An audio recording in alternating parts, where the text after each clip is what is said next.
The Spirit Temple has always been a fascinating temple. It is for certain the most unique of all the temples in the Legend of Zelda series, and has so many religious references that I have to start jumping straight in to get started. By entering the haunted wastelands, Link has to travel around with the Eye of Truth, an item that was once created by a dark mage, in order to see the truth. And the truth is that there is a ghost guide, and by following this guide, you'll be able to travel through the wasteland. Back in my Shadow Temple video, I explained about the river Styx, that Link was able to cross together with the god Charon on the ship, and this spirit guide is still a part that was left from the Shadow Temple. And together with the hover boots, floating over the river of sand, Link managed to gain access to the Desert Colossus. Once there, Link is invited by the sands of time, corrupted by evil, that was once the sacred and holy temple to the Gerudo tribe. But this place has seen better days, as it is now misguided and used by evil sorcery and magic. Link has no idea what is in store for him when he encounters Nabooru, an evil Gerudo that is the second in command of Ganondorf's army. However, as she is working for evil, Nabooru wants to rebel against Ganondorf, and she feels that what he is doing is not what is good for the Gerudo people. But I would like you to look at her attire and notice the similarities of Ganondorf and Nabooru. The first thing we see is the red hair, as all of the Gerudo have red hair, an indication of the goddess Din, the goddess of fire, but also power. On her head, she wears a protective amulet of some kind, and seems to be stuck on her forehead. Ganondorf also has this on his forehead, and this is not done for nothing. You see, in Skyward Sword, we managed to fight the Imprisoned, a large creature with a big mouth and legs and black scales all around his body, and his weak spot seems to be his forehead, which has a pillar in it. After smacking this multiple times, we managed to put the Imprisoned back into his cage, and throughout the game this has to be done multiple times. This created a scar on the creature's head, and later on throughout the game we managed to find out that the Imprisoned was in fact Demise, the demon king of old, that wanted to conquer the Triforce for his own, to claim the world and be the ruler of all. The Demon King looks to have red long fiery hair and has a cross on his forehead. This cross is what inspired the Gerudo many countless years later to have on their forehead also in the form of an amulet or talisman. As Ganondorf is the reincarnation of Demise's hatred and is the leader of the Gerudo royalty put the amulet on their forehead as the mark of their leadership, and so every Gerudo king or queen put the amulet there for protection and status. But why has this gem a red color? Is this the Pacific red gem called Ruby? I'll come back to that later. As we continue on the story, Link finds the silver gauntlets here that I spoke about in my other video are the gauntlet Sonai, but after finding them, Nabooru was discovered by Kume and Kotake, and so she was captured and brainwashed, as this was what's happening in the beautiful Spirit Temple. As we are slowly diving into the temple, I would like to do a quick thank you to everybody for subscribing to my channel, as we have reached over 600 subscribers, which is crazy, and I really appreciate the feedback and support. The first thing we notice is the large statue of the goddess of the sand, with her hands open, the entrance of the temple down below her waist, and the snake skin all around her body. This statue is incredibly detailed, as everything we see here has a function and symbolism. The first symbol we notice here is the entrance, and even though I'm going to be 18 plus now for a little bit, the entrance is right underneath the statue, which is a portal into something, and you might say that it's a little sexual. This is the symbolism for fertility, and also femininity. As the Gerudo tribe is mostly all woman-based, with a king, male, born once every 100 years, the symbolism shows that this is coming from an ancient religious mythology. I would like to say that this goddess of sand is not just a warrior goddess, but is a deity called the Naga. Within Buddhism religion, which inspired Shinto religion as well, and sometimes are fused together called Buddhism Shinto religion, the Naga are creatures that come from India and are able to change their appearance like a shapeshifter.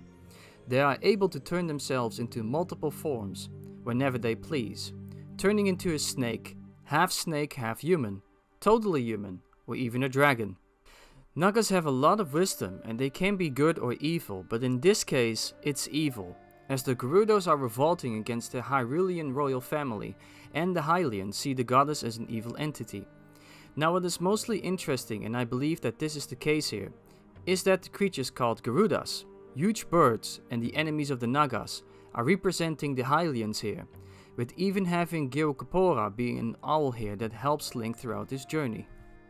Also, a Naga will give you, and here we go, rubies as a gift once they start liking you.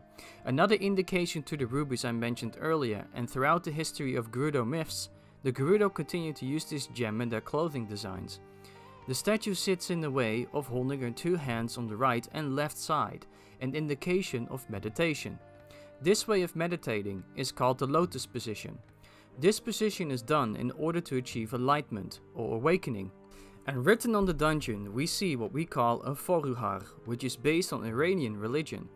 Basically all this symbol means is spirit, which makes a lot of sense as we are entering the spirit temple.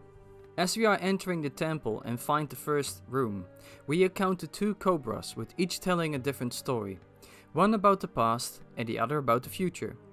As spirits can travel through time and space, this signifies that the spirit once let go, can go whenever it wants to. The cobras seem to have red crystals on their foreheads, something that is for sure done on purpose. You see in India, cobras are being hunted down and killed because in religion, cobras seem to have stones in their heads called nagmani, and these stones can heal a person that was bitten by a snake, and in order to use that stone to heal someone, you must use the stone with shining light to heal them. This is why we can find the statues of cobras shining light upon the sun symbols within the temple, as the light heals the person being bitten. Many rooms and puzzles later, we encounter the goddess statue once again, but this time the statue is a little different.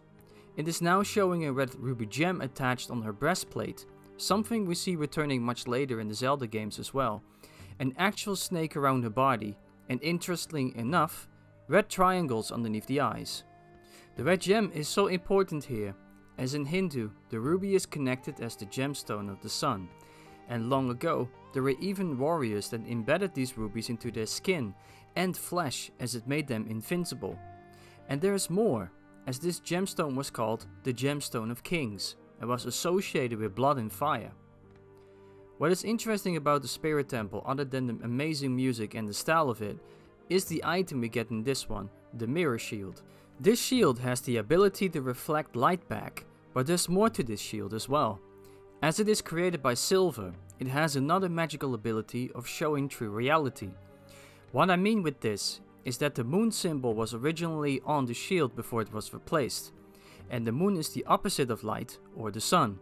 By shining the light upon the face of the statue, or the goddess of the sand, we liberate the statue and remove the illusion of life, as the mirror is not only our true reality, but a reflection of it, with the illusion being the face that was blocking our way to the boss room. All this connecting to enlightenment or the spirit, as all the Gerudos and even Kotake and Kume are bound to this realm that we call Hyrule. As the two die at the end of the boss fight, they eventually, in a funny way, become spirits, completing Link's journey, and this is how Link achieved enlightenment, with only one challenge he trained for through all the temples to face at the castle, Ganondorf himself. Now I see the Spirit Temple as a mixture of lots of religions combined. Finding information about things wasn't that easy as a developer back in the 90s as it is now, and this is why I think that through development, a lot of Asian cultures influence Ocarina of Time, with lots of details hinted and lots of details removed. I never believed that the Spirit Temple had anything to do with Egyptian mythology, like with the god Ra and Horus, but it was more of a mixture between Asian cultures with an Egyptian theme, so that it was easier for players to understand the theme. The temple itself, built by the ancient Gerudo, inspired by the ancestors, created to protect the goddess of the sand, a manifestation of Gerudos that were once capable of shapeshifting like Kume and Kotake did, using rubies to show status as royalty, like they do in Breath of the Wild, to use them for strength, protection, and ritualistic purposes. And who knows, the Gerudo could easily have been the Zonai once upon a time, when they had the abilities to shapeshift into reptilian cobras.